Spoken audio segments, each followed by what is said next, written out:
नमस्ते, मी प्रतिभा आपणा सर्वांचं सस्नेह स्वागत करते दापोली किनारा या आपल्या यूट्यूब चॅनलमध्ये।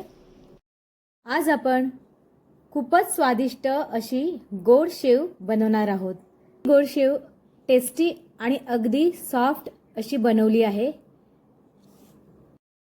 तर रेसिपीचा व्हिडिओ शेवटपर्यंत पूर्ण पहा ही नम्र विनंती। तर आता आपण रेसिपी बनवायला सुरुवात करूया। इथे आपण काही ड्रायफ्रूट घेतलेले आहेत आणि एक बाउल भरून शेव घेतलेली आहे। ड्रायफ्रूट मध्ये आपण बदाम, काजू, चारोळी, पिस्ता, मनुका घेतलेला आहे। आपण गॅस ऑन करून गॅसवर एक कढई ठेवलेली आहे।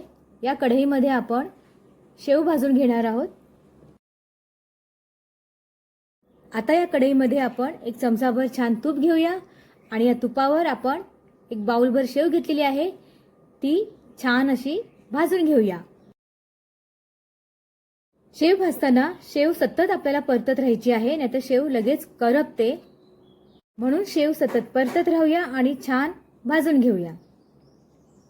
तुपावर शेव भाजत असतानाच आपण यामध्ये ड्रायफ्रूट सुद्धा घालूया आणि शेव आणि ड्रायफ्रूट्स एकत्र तुपावर परतून घेऊया।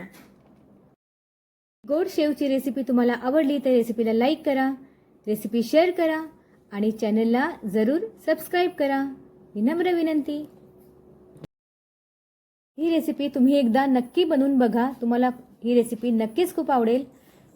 गोड पदार्थ म्हणून टिफिनवर द्यायला ही रेसिपी खूपच छान आहे आणि विशेष म्हणजे मोठ्यांना तर ही रेसिपी आवडेलच, पण लहान मुलांना सुद्धा ही रेसिपी खूपच आवडेल। तर तुम्ही ही रेसिपी नक्की एकदा करून बघा। तुपावर शेव छान भाजून झालेली आहे आणि त्यासोबत ड्रायफ्रूट सुद्धा छान परतून झालेले आहेत। आता आपण यामध्ये साखर घालणार आहोत। साखर आपल्या आवडीनुसार आपण इथे घालायची आहे।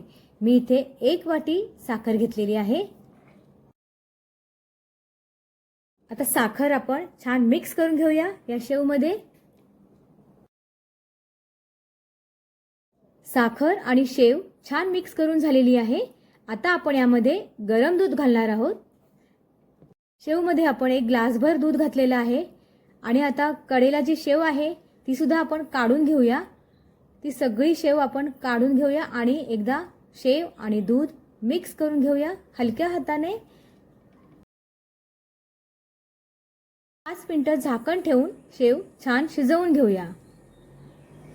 हे बघा, शेव छान मऊ शिजली आहे। खूप स्वादिष्ट शेव बनवून आपली तयार आहे। आता शेवटी आपण यामध्ये वेलची पूड घालूया स्वादानुसार आणि वेलची पूड आणि शेव छान मिक्स करून घेऊया। हे बघा, आपली स्वादिष्ट शेव बनवून तयार आहे। आता शेवटी आपण यामध्ये 1 चमचाभर तूप घालूया आणि तूप आणि शेव छान मिक्स करून घेऊया। स्वादिष्ट गोड शेव बनून तयार आहे। ही शेव तुमच्या घरी तुम्ही नक्की बनवा। तुम्हाला आणि तुमच्या परिवाराला ही शेव नक्कीच खूप आवडेल।